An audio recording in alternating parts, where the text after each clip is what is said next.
There is this pervasive, almost romantic idea in our culture, Hmm. especially in the world of like high performance entrepreneurship. For sure. The hustle culture world. Yeah, that misery is a prerequisite for greatness. It's Yeah. this idea that, if you're not suffering, if you're not grinding your teeth and just white knuckling it through every single day, Then you're not really working. then you're not actually working hard enough. You're not earning your success. It's almost like the tortured artist trope. Yeah. But, applied to the boardroom. That's a perfect way to put it. Yeah, the belief that the gold is only found in the darkest, most painful caves. And if you aren't bleeding, you just aren't digging deep enough. Exactly. It's a badge of honor. Look how tired I am. Look how much I've sacrificed. And today, we are going to really pressure test that belief. We're doing something a little different. We are taking a deep dive into a very specific case study, Alex Hormozi. Right. But, and this is important, we aren't just looking at his business strategies or his gym empire or his acquisition models. No, not that stuff. We are looking at him as a specific psychological archetype. The sources we're using, they call him the analytical alchemist, or sometimes the empire builder. And this is so key. We aren't doing a biography here. This is not about where he grew up or, calculating his net worth or breaking down his funnel strategy. No. This is what the source material calls a hypothetical spiritual and psychological transmutation. That sounds intense. It is. Think of it as a diagnostic of a specific kind of human operating system. Yeah. We're looking at the logic that powers a man who has achieved massive material success. Right. And we're asking, is the engine he's using sustainable? Or is it actually a trap?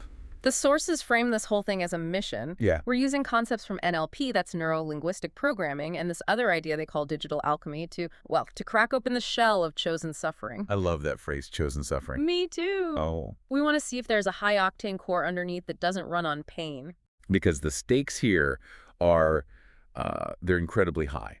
The central tension is that the very armor you build to protect yourself and, to ensure your success. The thing you think is helping you. Exactly.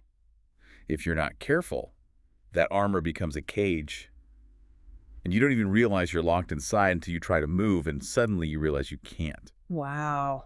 That distinction, armor versus cage, that feels like it's going to be crucial as we go through this. It's everything. So, okay, let's unpack this. We start with the diagnostic, the starting state of our subject. Okay. The sources describe it as a leaden weight. Specifically, the empire builder archetype is in a state of high-functioning apathy.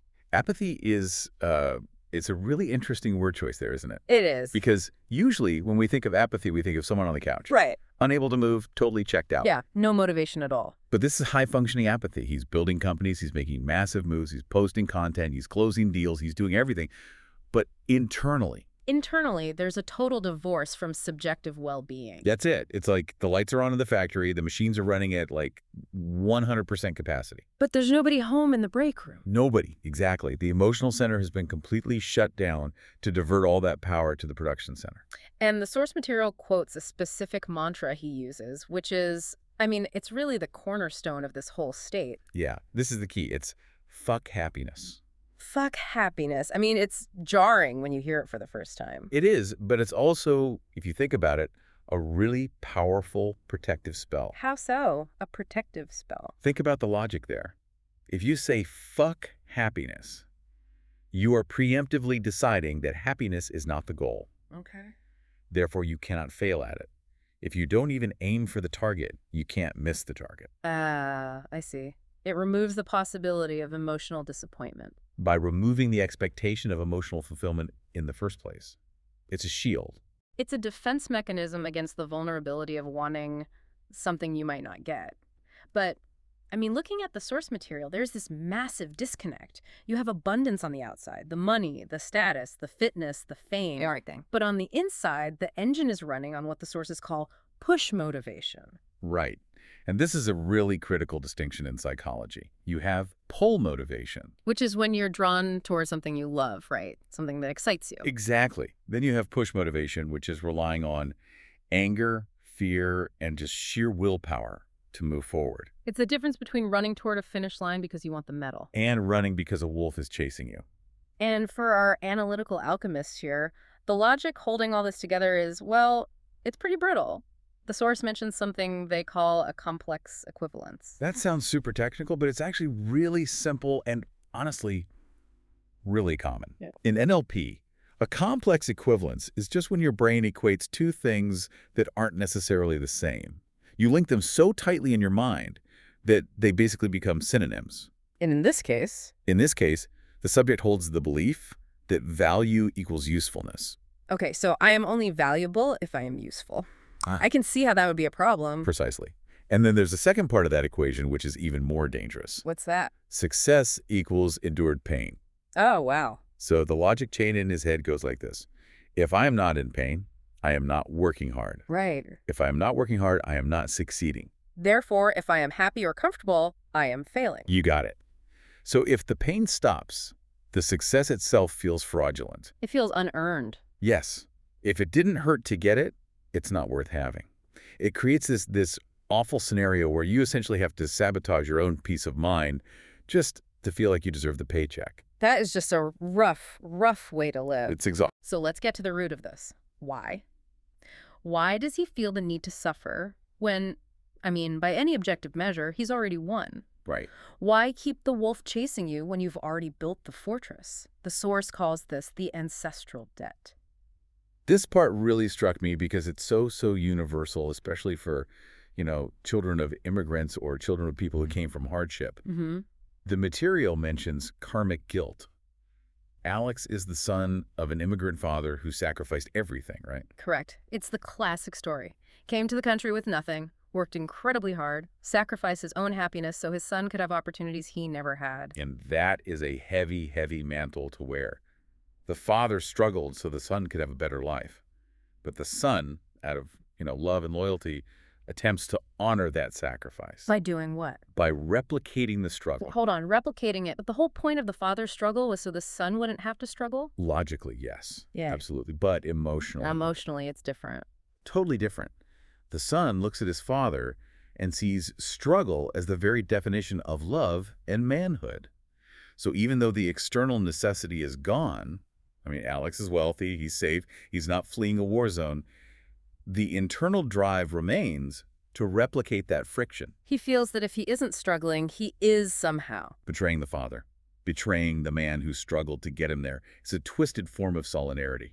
I will bleed because you bled. It's like he's paying a bill that's already been paid off. And that is exactly where we apply the pressure test. This is where the source material prompts us to use the meta model, that NLP framework, to really challenge that logic. This is the first prompt, right? The fixed cost fallacy. That's the one. Okay, so let's get deep into this fixed cost fallacy.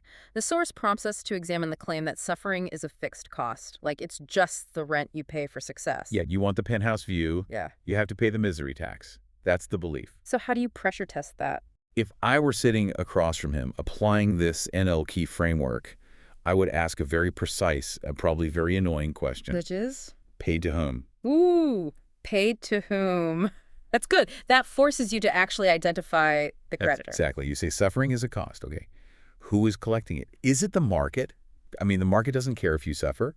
It cares if you provide value. Right. You can write $1 million piece of code in an hour of pure joy, or you can write it in 10 years of misery. The market pays for the code, not for your tears. Yeah, the customer doesn't care if you slept on the floor. They just want the product to work. Exactly. So is it your customers?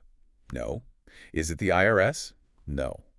So if the debt to the father's struggle is already settled by the very fact that Alex has succeeded, which was the father's specific goal for him, Then who is he paying? he's just paying interest on a loan that no longer exists. That is a terrifying realization. It is. He is paying exorbitant interest rates. His peace of mind, his joy, his ability to be present with his wife, to a creditor that isn't even there. The cost has become a psychological ritual, not a business necessity. A ritual, that's the word. Like, I must do this rain dance of misery to ensure the crops grow, even though the irrigation system is already installed and working perfectly fine. It's superstition disguised as discipline. The source points out something brilliant here. It says he is running a wartime operating system in peacetime. A wartime OS in peacetime. Yes. He rejected his father's career path. He didn't become the doctor or whatever specific role was expected, but he adopted his father's emotional mechanism. He's running survival mode.xx on a supercomputer that should be running something much, much more advanced. Wow, that is a huge aha moment. You can reject the path but still inherit the gate. You're still walking with the same limp. That's it, exactly. But let's play devil's advocate here for a second, because I think a lot of listeners might feel this too. There is this fear, and the source calls it the edge paradox. Yes, the fear of losing the edge. Right. The source outlines this sacrifice logic. It's a cause-effect distortion. If I am happy, I will lose my edge. If I get soft, if I get comfortable, the whole empire collapses. It's the Rocky III syndrome, right? You get civilized, and then you get beaten by Clubber Lang. It's the classic fear of the high performer. They look at their own unhappiness and they say, this is my fuel. This is my armor. They see it as a tool. A critical tool. They view unhappiness as a shield against the vulnerability of losing success. The logic is, if I'm already miserable, failure can't hurt me that much. I'm already at rock bottom emotionally. Okay, I see that. But more importantly, there's this belief, if I'm miserable, I'm hungry. If I'm happy, I'm full. And full lions don't hunt. So how do we deconstruct that? Because, it feels true on some level. We all see people get successful, buy the yacht, get soft, and just fall off. We have to reframe the definition of intensity. This is the second pressure test from the source. It challenges us with a really provocative question. Is suffering actually just a distortion of intensity? Are they actually the same thing, or have we just confused them? I would guess they are definitely not the same thing. You can be intense without being miserable. Absolutely. Think about an elite athlete in the zone, a rock climber hanging off a cliff face, or a Formula One driver taking a corner at 200 miles per hour. Right. Are they suffering? No. They aren't sad. They aren't grieving. But are they relaxed? Absolutely not. No. They're in a state of extreme intensity, high stakes, total focus. But it isn't pain. It's flow. The source material calls this divine sport. Divine sport. High stakes play. I love that term. The question the source poses is, could Alex actually be more dangerous, more effective, if he operated from a state of divine sport rather than from a state of war? That's a huge shift. War implies you're trying to survive. Sport implies you're trying to master. And here is the deletion the source mentions. In NLP, a deletion is when you just completely ignore a part of reality. Alex has deleted the concept of high-stakes mastery from his worldview. To him, the word play equals frivolous. It means video games or goofing off or being lazy. He doesn't see that there is a level of play that is like being a grandmaster at chess. Right. He thinks if he stops warring, he has to start knitting or something. He thinks the only alternative to war is retirement. Right. He misses the huge middle ground, which is the master. So what's the difference? The grinder suffers to get through the work because he hates the work but loves the result. The master flows through the work because the work itself is the highest expression of his power. Okay. So who is more dangerous in the long run? The guy who hates the fight but does it anyway? Or the guy who was born to fight and loves every single second of the clash? The one who loves it, for sure. The one who loves it will never quit. The one who hates it is going to eventually burn out. Exactly. The grinder has a shelf life. The master is timeless. And that leads us directly to the identity crisis. Which brings us back to that apathy we started with. The outline calls this the mercenary versus monarch conflict. Yes. And you said earlier, we need to look at that apathy not as a lack of caring, but as a signal. Right. Think of it like a dashboard light in your car. If you are driving a car and the check engine light comes on, you don't say the car is lazy. No. You don't scream at the car to hustle harder. You say, okay, there is a systemic issue here. The apathy is a signal that the suffering engine is finally running out of fuel. You can only run on push motivation, on anger, on I'll show them for so long. Eventually that tank runs dry. And when that tank runs dry, you have an identity crisis. Yeah. Because if your identity is the guy who suffers, Yeah. what happens when you can't suffer anymore? Exactly. If you're a mercenary, you only fight for the paycheck, or in this case, the result. But if you're a monarch, A monarch doesn't fight for a paycheck. no. A monarch expands the kingdom because it is their nature to rule. It's an existential shift. The mercenary needs pain to move. They need an external reason to fight. The monarch moves because they are the king. They don't need an external enemy. They have an internal imperative. But this goes right back to the betrayal issue, doesn't it? The source mentions this conflict of betrayal. How can he make this shift from mercenary to monarch without feeling like he's leaving his roots behind? Yeah. If his whole identity is built on I am the guy who suffers, then stopping the suffering feels like killing his identity. That is the hardest part of this entire process. Yeah. The identity crisis prompt from the source asks us to solve for this. How does he become the monarch without betraying the immigrant struggle? And the answer is? He has to realize that the highest form of honoring his father isn't to replicate his father's pain, but to validate his father's hope. Whoa. Say that again. That feels really important. His father suffered so that Alex wouldn't have to. That was the explicit goal of the sacrifice, right? Right.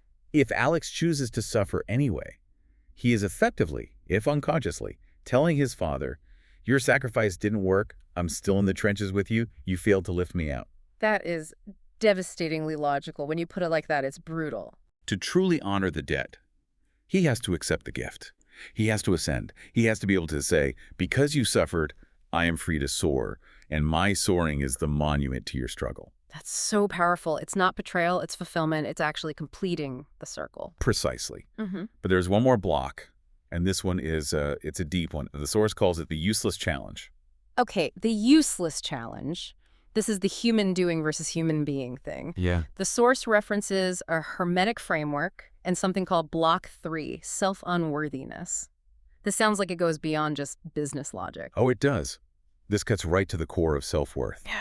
This is about the obsession with utility. This is the final pressure test. We have to ask, why does this archetype feel that being useful is the only valid justification for existence? Why is the sentence, I am not enough on its own? Why must it always be I am producing? I think a lot of people, not just empire builders, can relate to this. The guilt you feel when you take a nap, the guilt of having a hobby that doesn't make any money. Yes. If you aren't optimizing, you're wasting away. It's the danger of the human doing completely killing the human being. Yeah. If you strip away the business, the muscles, the money, the followers, who is left? Right. And if the answer is no one or a waste of space, then you are in a very, very precarious position because eventually you won't be able to do. You will get old or sick or the market will change. And if you cannot do and your entire self-work is tied to doing, then you cease to exist. That's a true existential risk. Yeah. You're building your house on a foundation that requires constant motion to stay standing. And the source mentions non-productive joy. And apparently, this is the hardest thing for the empire builder archetype to accept. Non-productive joy. So like just sitting and watching a sunset or playing a game with no stakes whatsoever. Anything that has no ROI. To a utility maximizer, joy for the sake of joy is an inefficiency in the system. It's leakage. It's leakage. But the alchemical shift here, the transmutation, is realizing that non-productive joy is actually the recovery system for high-octane performance. Ah, so it's not waste. It's not waste, it's maintenance. You don't call the pit stop waste in a Formula One race, do you? No, it's essential to winning. It's essential. So let's talk about that. The transmutation, the big shift. We've diagnosed the problem, the fixed cost fallacy, the edge paradox, the identity crisis. We've pressure tested all the logic. Now, how do we actually install the new operating system? We move from a state of resistance to a state of surrender. Okay, that sounds incredibly passive for a guy like Alex Hormozi. Surrender sounds like losing. It sounds weak. I know it sounds passive, but it's actually the ultimate active state. Resistance is friction. I hate this, but I must do it. That consumes so much energy. Right. Surrender is alignment. I am doing this because it is what I do. It's frictionless. The source talks about relabeling. We stop trying to force happiness. Remember, he thinks happiness is weak. So we don't sell him happiness. We don't sell him happiness. We don't say, Alex, go smell the flowers. It'll never work. So what do we sell him instead? Presence and intensity. We appeal to his desire for performance. We change the belief from, I must suffer to prove my mission is worth it, to, my mission is so vital it demands the highest octane fuel available. And the highest octane fuel. Isn't dirty coal, which is his anger and his pain? It's nuclear fusion. It's pure presence. I love that reframe. You're not asking him to slow down. You're asking him to upgrade his fuel source so he can go even faster. Exactly. You tell him. Your suffering is inefficient. Your misery is creating drag on the aerodynamic structure of your psyche. Drop the drag and watch how fast you can actually fly. You frame inner peace not as a luxury, but as the ultimate performance enhancer. The source material outlines the 8-step integration results. Let's look at the turnaround logic. What does the end state actually look like? The identity shift is from survivor to master. Okay, survivor to master. The survivor is proud of their scars. They show you their wounds to prove they were there. The master is proud of their art. And the turnaround logic is what we touched on earlier, realizing that being radiantly successful, happy, present, joyful honors the father's sacrifice more than being miserably successful ever could. So it completely redefines the edge. Yes, the new anchor. The edge is no longer your capacity for pain. Anyone can endure pain. That's low level. Animals endure pain. Right. The new edge is your capacity for uninterrupted flow. Can you stay in the pocket, in the zone, with high intensity, without cracking, without needing to generate artificial anger, without needing that chip on your shoulder?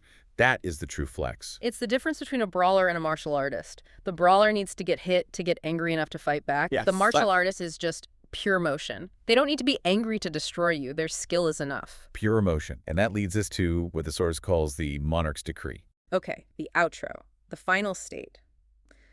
The source says, engaging in empire building with 100% presence, the expression of power is the highest joy.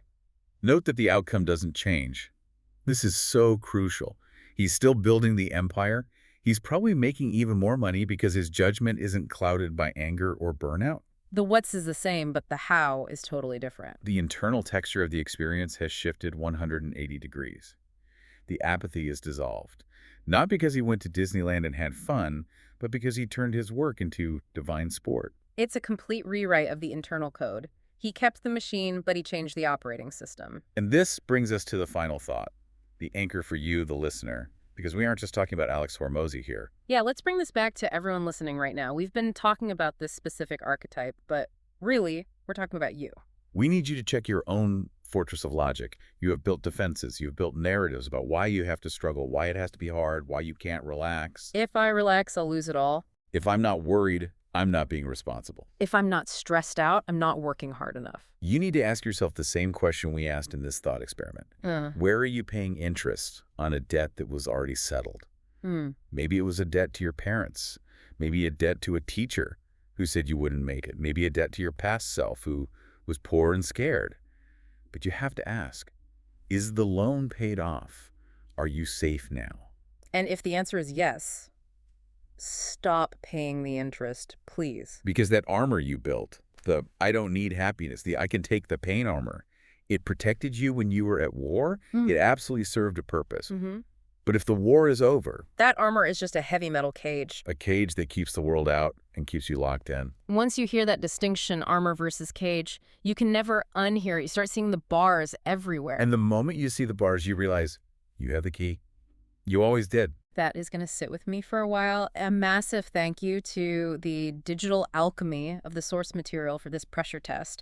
It's been a heavy one, but a necessary one. It's been a fascinating transmutation. Catch you on the next deep dive. Stay curious. So when Gina offered me the opportunity to do this, I jumped for it because I think anything that you can do that is going to chip away at these limiting the beliefs, the things that hold you back, is really, really worth doing. So it's been a really lovely experience, and if anybody's a bit worried about it, just do it, because the opportunity to connect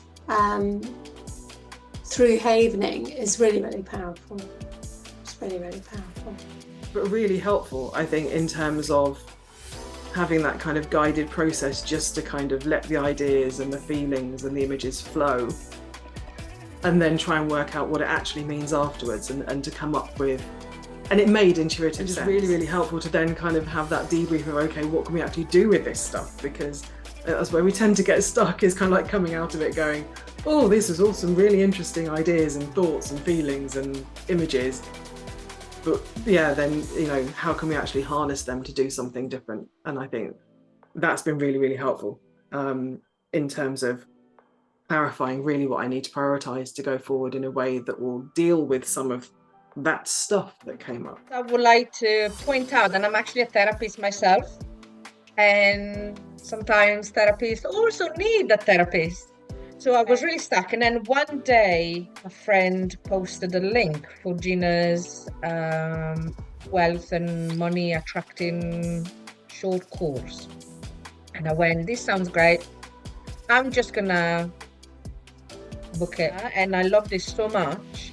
I really had an epiphany on that course, and it was only meant to be a demonstration, and yet it was really, it just opened up something, possibilities that I was stuck before, and now like, ooh, I can use this to unstuck myself. I'm a great believer that when the student is ready, the teacher appears.